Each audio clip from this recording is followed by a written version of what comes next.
It's absolutely crazy because it's not on shelves anywhere. I have to get it shipped in from family members. It's just scary that we have to go to that point, and it's just not anything that I ever thought I would have to worry about. It truly is just sheer panic because you just don't know what to do. It's crazy. Let's all work together because these are babies. You know, they got to eat. Parents and politicians are slamming the Biden administration's response to the country's baby formula shortage. Our next guest is demanding answers from the White House and the FDA, calling on them to take action. Washington Congresswoman Cathy McMorris Rodgers joining us now. She's the ranking member of the House Energy and Commerce Committee. And Congresswoman, thank you so much for being here. You know, we have this timeline that really begs the question, should there have been more action sooner? That whistleblower reported concerns in October. Didn't interview them at the FDA until December. Plant closed, I think, January, February, and now it's May. We've got this recall. Absolutely. This is devastating. It's a matter of life and death. It's very frustrating for moms all across the country when you go to the grocery store and the shelves are barren.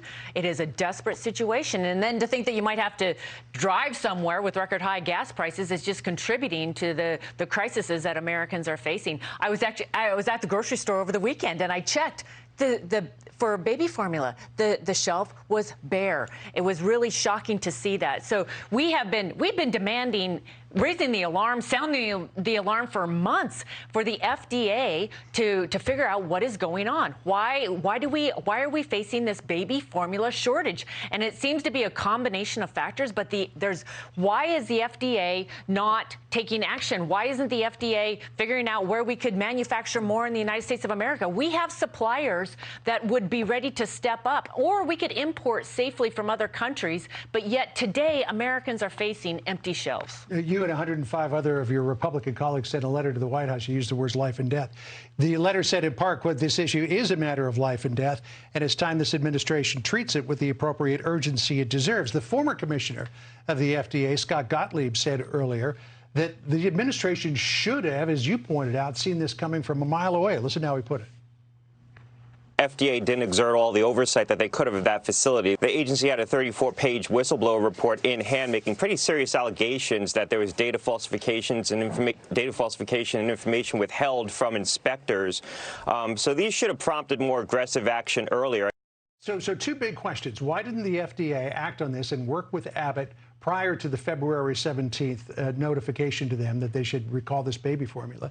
And B, if the FDA knew that this was going to lead to the shutdown of the manufacture of 40% of the baby formula in this country, why wasn't there a contingency plan put in place? It is like a black box at the FDA. The FDA has been silent so far, and those are the very questions that we are asking, that we've been sounding the alarm for months, that why has this happened, how long is it going to take, and what is the plan?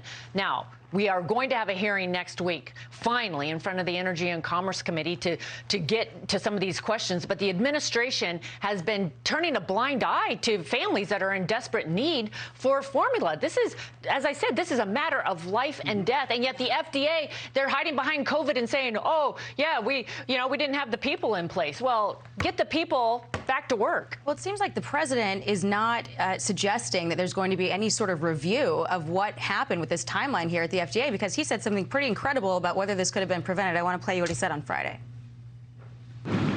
If we'd been better mind readers, I guess we could have, but we moved as quickly as the problem became apparent to us. Well, this is where Congress must do the oversight.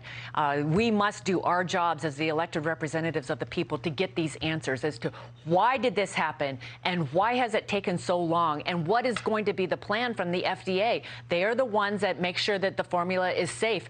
But clearly, they've shut down a plant, but they haven't answered the question as to what happened and how are we going to make sure that we have formula for families in America. You know, it seems that there is a lot that the administration could have done had they considered that, oh, by the way, we're going to take out 40% of the supply of baby formula in this country, because there were trade restrictions getting baby formula across the border from Canada.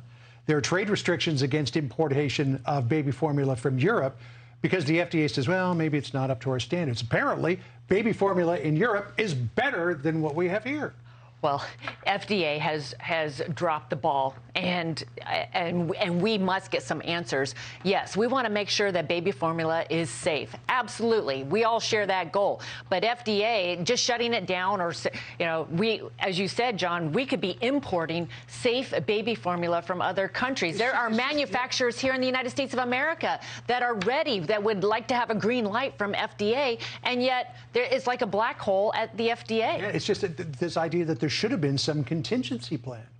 They have it's like dropped if you the ball. got 3 big car manufacturers and you're going to take one of them out, you got to get cars from somewhere. Well, and that goes to a larger issue as to why we find ourselves in this situation. Why aren't there more manufacturers? There's been a lot of consolidation in the industry due to the regulations from the FDA in the name of safety. Well, FDA, you need to be doing your job and making sure that we actually have supply. All right. Well, we'll get you back after the hearings. Hear what you have to say. Cathy McMorris Rodgers, great to spend time with you. Thank you. Good to be with both of you. Thank you, Jackie.